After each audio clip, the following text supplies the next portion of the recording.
خیبر پختونخوا کی صورتحال پر وزیر اعلیٰ علی امین گنڈاپور کی میزبانی میں گرینڈ جرگہ، وفاقی وزیر داخلہ محسن نقوی اور گورنر کے پی فیصل کریم کنڈی بھی شریک۔ اے این پی سمیت دیگر سیاسی جماعتوں کے پارلیمانی رہنماؤں کی بھی شرکت۔ علی امین گنڈاپور بولے، محسن نقوی سمیت تمام شرکاء کے شکر گزار ہیں، سب سیاسی وابستگیوں سے بالا تر ہو کر صوبے میں امن کے لیے جمع ہوئے۔ کسی بھی مسئلے کا حل تصادم یا تشدد نہیں، مذاکرات ہی سے ممکن ہے، سب کی آراء اور تجاویز کا احترام کریں گے۔ گورنر فیصل کریم کنڈی بولے، امن ہماری ترجیحات اور آج کے جرگے کا اکلوتا ایجنڈا ہے۔ سیاسی اختلافات اپنی جگہ، مگر صوبے کا امن اور عوام کی خوشحالی ہماری ترجیحات ہیں۔ ملکی آئین و قانون کو تسلیم کرنے سے مذاکرات ہونے چاہیے، مذاکرات ہی تمام مسائل کا حل ہے۔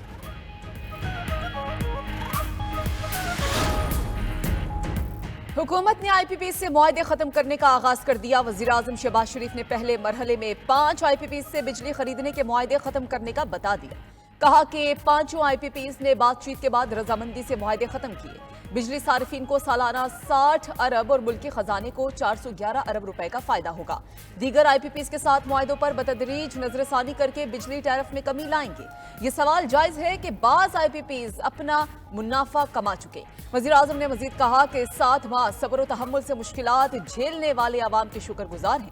اب کوشش ہے کہ عوام کی پریشانی کم ہو۔ کابینہ سے خطاب میں وزیراعظم نے معیشت کی بہتری کے لیے آرمی چیف کی کوششوں کی بھی تعریف کی۔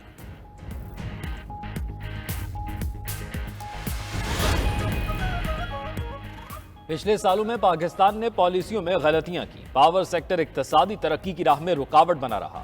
آئی ایم ایف کی نمائندہ ایشتر پیرس کا اظہار خیال، بولی نئے قرض پروگرام کے ذریعے ٹیکس کا دائرہ کار بڑھایا جائے گا، زرعی شعبے کو ٹیکس نیٹ میں لایا جائے گا، ریٹیل اور ریئل اسٹیٹ سیکٹر سے ٹیکس آمدنی کو بڑھایا جائے گا۔ اسٹرکچرل اصلاحات کے ذریعے توانائی کی قیمتوں کو کم کرنا بھی پروگرام کا حصہ قرار دے دیا۔ ادھر ورلڈ بینک نے رواں مالی سال پاکستان کی جی ڈی پی گروتھ 2.8 اور کرنٹ اکاؤنٹ خسارہ 0.6% رہنے کی توقع ظاہر کر دی۔ مالی خسارے کا تخمینہ جی ڈی پی کا 7.6% ہونے کا امکان ہے۔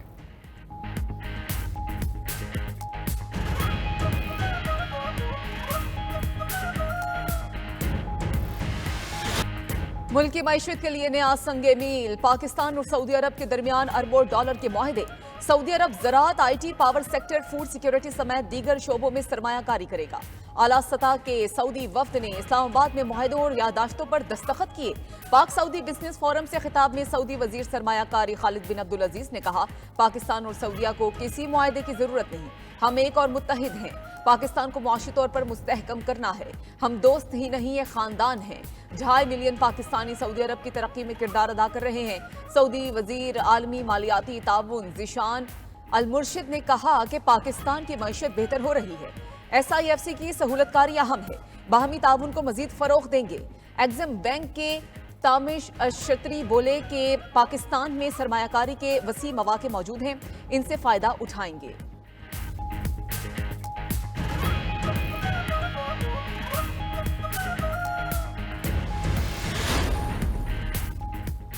پاکستان جلد دوبارہ دنیا کی 24ویں معیشت بن کر ابھرے گا۔ وزیر خارجہ اسحاق ڈار کا پاک سعودیہ بزنس فورم سے خطاب، بولے پاک سعودی عرب اسٹریٹجک شراکت داری نئے دور میں داخل ہو گئی ہے، اقتصادی بحالی کے ایجنڈے کے مثبت نتائج برآمد ہوں گے۔ ہم سعودی عرب کی خود مختاری اور علاقائی سالمیت کے لیے پرعزم ہیں۔ وزیر تجارت جام کمال نے کہا، پاک سعودیہ باہمی تجارتی حجم 5 ارب سے بڑھا کر مزید آگے لے جائیں گے۔ سعودیہ زراعت، کانکنی، آئی ٹی سمیت دیگر شعبوں میں سرمایہ کاری کرے گا۔ وفاقی وزیر مصدق ملک نے سعودی وفد کو سرمایہ کاری کے مواقع پر بریفنگ دی، کہا پاکستان میں سرمایہ کاری کے بہت مواقع ہیں، ایس آئی ایف سی سعودی سرمایہ کاروں کو مکمل تعاون فراہم کرے گا۔ سعودی عرب کے اعلیٰ سطح وفد کی صدر مملکت اور آرمی چیف سے ملاقاتیں، دو طرفہ تعاون بڑھانے کے عزم کا اعادہ۔ صدر آصف علی زرداری نے کہا کہ حل مشکل گھڑی میں ساتھ دینے پر سعودی قیادت کے شکر گزار ہیں، دونوں ممالک کو خوشحالی اور امن کے لیے کام کرنا چاہیے۔ سعودی وزیر کی قیادت میں وفد کی آرمی چیف سے بھی ملاقات، باہمی دلچسپی کے امور پر گفتگو، دو طرفہ تعاون کو مزید مضبوط اور مستحکم بنانے کے اقدامات پر اتفاق۔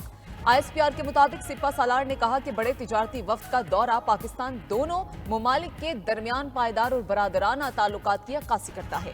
آرمی چیف نے وفد کو پاکستان کی مکمل حمایت اور عزم کی مزید یقین دہانی کرائی، توقع ظاہر کی کہ اس دورے کے دونوں ممالک پر مثبت نتائج مرتب ہوں گے۔